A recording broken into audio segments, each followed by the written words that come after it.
Les faits remontent à dimanche soir, à la gare d'Aulnay-sous-Bois. Une femme porte le voile intégral dans la rue et se fait verbaliser. La scène est filmée d'un téléphone portable.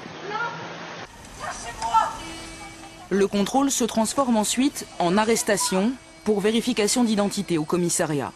Une image visionnée près de 70 000 fois sur Internet qui provoque émoi et incompréhension au sein de la communauté musulmane. Ça fait toujours mal d'entendre une femme crier « lâchez-moi, au secours, qu'est-ce qui se passe ?» Est-ce qu'elle est en infraction? Oui, au vu de la loi qui a été votée par les parlementaires, qui n'a pas été, je dirais, acceptée par la communauté musulmane parce que stigmatisante et complètement à côté des attentes et des vrais problèmes en fait que connaissent les musulmans. Une loi très délicate à appliquer sur le terrain. Les équipes de police ont reçu une note en interne les appelant à la pédagogie et au discernement. Pour ce syndicat, même si l'image est forte, dans ce cas précis, aucune violence n'est à déplorer.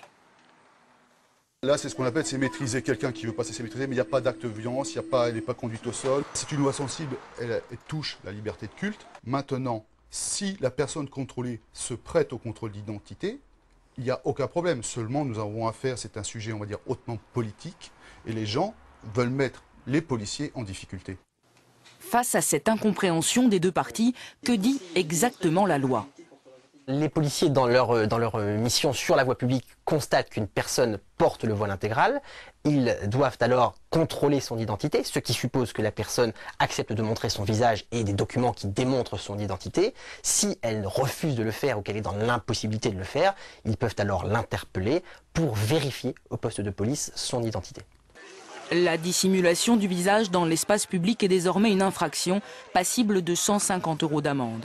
Le texte de loi prévoit une période de transition pour engager le dialogue auprès des femmes portant le hijab. Dialogue difficile et néanmoins nécessaire si l'on en juge la controverse suscitée par cette affaire.